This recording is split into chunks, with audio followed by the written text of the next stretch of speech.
भारत गौरव आचार्य श्री पुलक सागर जी गुरुदेव के प्रवचन और लेटेस्ट धार्मिक भजन व कार्यक्रम निशुल्क देखने व सुनने के लिए हमारे YouTube चैनल जीन शरण मीडिया को आज ही सब्सक्राइब करें और सबसे पहले देखने के लिए बेल आइकन पर क्लिक जरूर करें। अरे इतने बड़े मत बनो कि माँ बाप छोटे दिखाई देने लगे।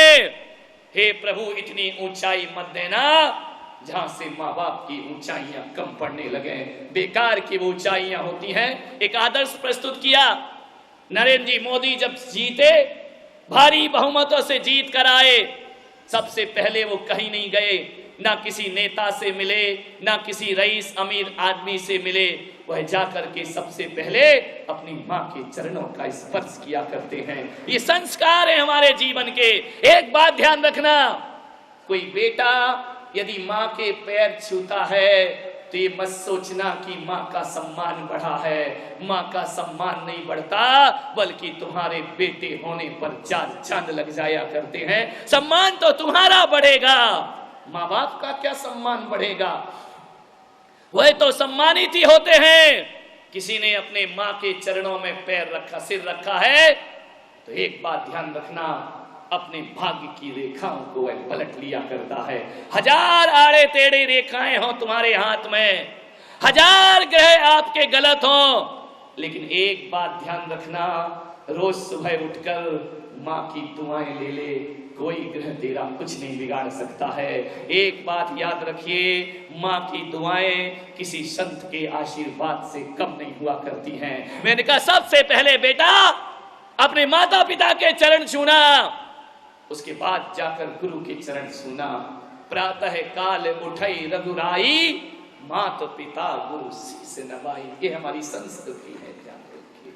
मातृदेवो भव पितृदेवो भव। माँ बाप से बड़ी दुआएं कहीं नहीं मिला करती हैं। जिसको देखो वो सजा देता है, दोस्त बनकर के दगा देता है। एक माँ बाप का दिल है इस दुनिया में, वरना मुफ्त में यहाँ कौन दुआ देता है। वरना मुफ्त में यहाँ कौन दुआओं से भरी उस माँ की हाथ में गुलाब की माला हो या ना हो, उसकी माँ की हाथ में दुआओं के हाथ सजे हुए थे। जैसे ही बेटे को बाहुओं में भरा, आंखों से अश्रुधारा बही माँ की, बरसों के बाद दीदार हुआ है तेरा। कितना बड़ा हो गया रे तू, अब तो मेरे कंधे से भी ऊपर आ गया। कितना छोटा था तुझे याद है, इसी आंगन में खेला करता था, इसी आंगन में तेरी उंगली पकड़ के मैंने तुझे चलना सिखाया था। जब तुझे बोलना नहीं आता था ना, तो मैंने ही तुझे बोलना सिखाया था। हाँ माँ, मुझे याद है। अरे वो याद है तुझे, जब तू बहुत मचला था, जब बहुत ज्यादा जिद कर रहा था, पापा ने एक चांटा मारा था तुझे, और जब पापा ने मारा तू दौड़ा दौड़ा आके मेरे आंचल से लिपट गया था। पापा ने कहा आज इसे खाना मत देना, तुझे दरवाजे में बंद कर दिया था एक कमरे के अंदर। तुझे मालूम है, तू खिड़की से मुझे बुला रहा था कि माँ बहुत जोरों से भूख लगी है, पापा का पहरा बाहर लगा हुआ था, तुझे कुछ भी याद नहीं। मैंने पापा से नजरें बचाकर खिड़की से तुझे 2 रोटियां दी थी कि ले बेटा ये रोटियां खा लेना। एक बात ध्यान रखना, माँ वो होती है जो अपनी औलाद को अपराधों से बचा लिया करती है। माँ वो होती है जो गुनाहों से बचाया करती है। माँ वो होती है गुनाहों से नहीं बचाती है, गुनाहों की सजा से भी अपनी औलाद को बचा लिया करती है। माँ तो माँ होती है। तुझे कुछ याद है अपना बचपन? माँ मुझे सब कुछ याद। चल, तुझे दूध जलेबी बहुत अच्छी लगती है ना, आज मैंने वही बनाई है। अपने हाथों से माँ खिला रही है, बेटा खा रहा है। बेटे ने कहा माँ मेरे पास ज्यादा समय नहीं है, अपने को जल्दी चलना है अमेरिका।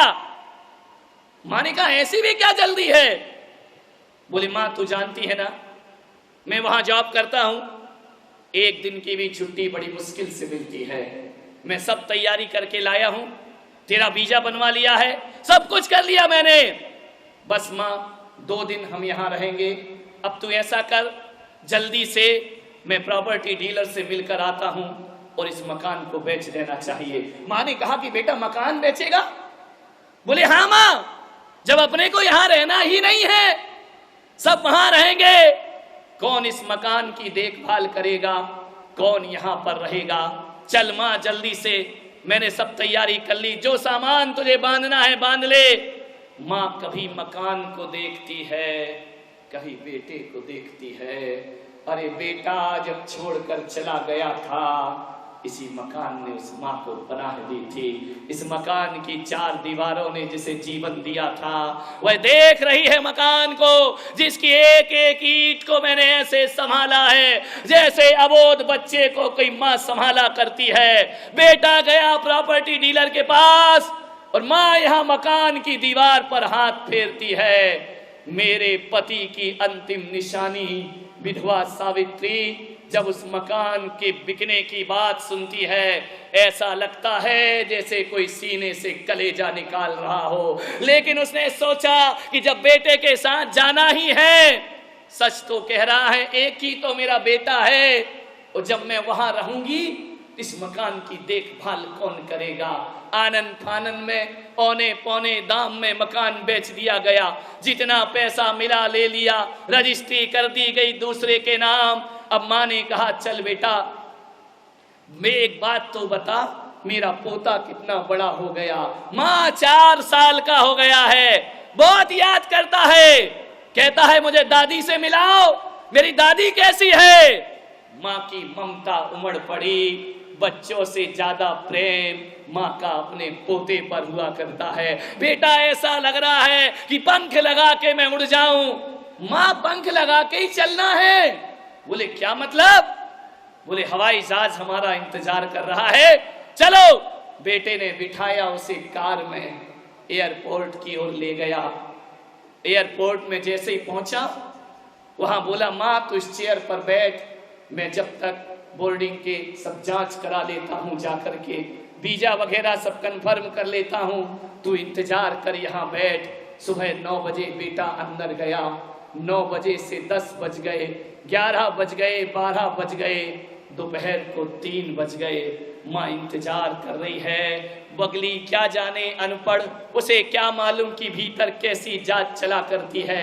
वह उठ करके चेयर से एयरपोर्ट में जब अंदर जाने लगी, लोगों ने रोक दिया, तुम अंदर नहीं जा सकती हो। माँ ने कहा मैं क्यों नहीं जा सकती हूँ? मुझे अमेरिका जाना है, मेरा बेटा मुझे लेने आया है। अंदर देखो, मेरे बेटा पूरी जानकारियां ले रहा होगा, मेरा वीजा कंफर्म करा रहा होगा, पता करो। अंदर से आवाज आई, भीतर कोई पैसेंजर नहीं है। माँ ने कहा ऐसा नहीं हो सकता, मेरा बेटा मुझे यहाँ बिठा करके गया है, पता करो जरा। देखा लिस्ट में रवि नाम का कोई लड़का, बोले रवि नाम का लड़का है और वह 10 बजे फ्लाइट से अमेरिका जा चुका है। और उस माँ को इंतजार करते हुए वहीं छोड़ गया। ले गया वह दौलत जो मकान उसने बेचा था।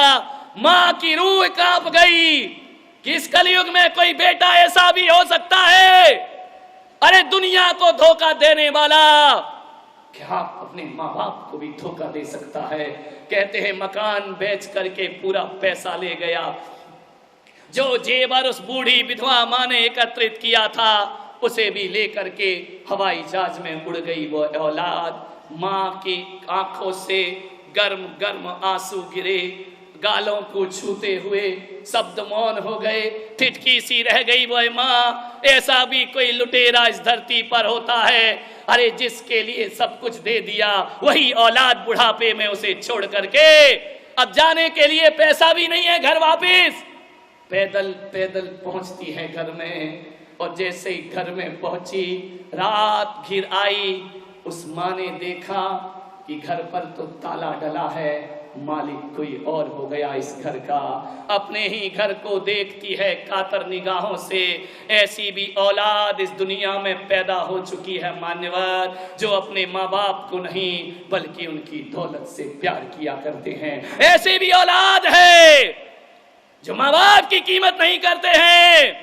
कैसे करेंगे ये माँ बाप की पूजा, ध्यान रखिए, विचार करिए।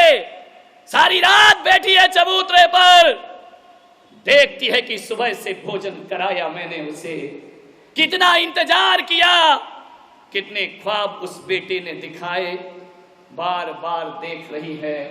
और कहते हैं उस रात अपने ही घर के चबूतरे में वह गुजारा करती है, रात वहीं सोती है। और ऐसी भी एक कहानी कहती है कि वह माँ विगत 6 महीने से उसी चबूतरे पर रात गुजार रही है। मकान मालिक ने कहा कि माँ तू छोड़ना, अब क्यों आती है इस घर में, इस घर को मैंने ले लिया है।